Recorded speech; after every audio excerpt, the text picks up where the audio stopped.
എങ്ങനെയുണ്ട് പൂരം? എങ്ങനെയുണ്ട് ചേച്ചി? അടിപൊളിയാണ്. എന്തൊക്കെ കണ്ടു? മഠത്തിൽ വരവ് കണ്ടു, പിന്നെ എലഞ്ഞിത്തറ തുടങ്ങിയിട്ടില്ല അല്ലേ?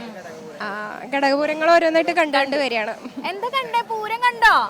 ഇഷ്ടായോ? ആനേനെ കണ്ടോ? എന്താ കൂടുതൽ ഇഷ്ടായേ? ബലൂൺ മേടിച്ചെന്നോ? അമ്മ പീപ്പി മേടിച്ചെന്നോ? ഒന്നും മേടിച്ചെന്നില്ല. കുട്ടിക്ക് ഒന്നും മേടിച്ചു കൊടുത്തില്ലേ? സമയം ഇഷ്ടം പോലെ ഉണ്ടല്ലേ. നമുക്ക് ഇങ്ങനെ കൊട ഇങ്ങനെ മാറണ ഒരു സംഭവം ഉണ്ട് ഉച്ചരിഞ്ഞ്, അത് കാണാല്ലേ? അറിയോ അതിനെ പറ്റി? ഒന്നും അറിയില്ലേ കുട്ടിക്ക്. എങ്ങനെയുണ്ട് പൂരം? എങ്ങനെയുണ്ടടാ? അടിപൊളിയായി. അടിപൊളി. എന്താ കണ്ടേ? പൂരാണ് എന്തായാലും കണ്ടത്. ഒന്നും അറിയില്ല. ആനനെ കണ്ടോ? ഒരു പാട്ട് പാടിയാലോ പൂരത്തെ കുറിച്ചുള്ള ഒരു പാട്ട്? പൂരത്തെ കുറിച്ചൊരു പാട്ട് പാടാൻ പറ്റുമോ? കാന്താ അറിയോ? അതൊന്നും അറിയില്ല. നിനക്കറിയോടാ?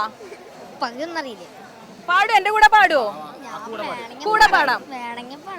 കാന്താ ഞാനും വരാം തൃശ്ശൂർ പൂരം കാണാൻ, കാന്തേ നീയും പോര് തൃശ്ശിവ പേരൂർ പൂരം കാണാൻ. എന്തായാലും അടിച്ചു പൊളിക്കട്ടെ. എല്ലാവരും പൂരവിശേഷങ്ങളുമായിട്ട് എത്തിയിരിക്കുകയാണ്. അപ്പോൾ ഹാപ്പി പൂരം.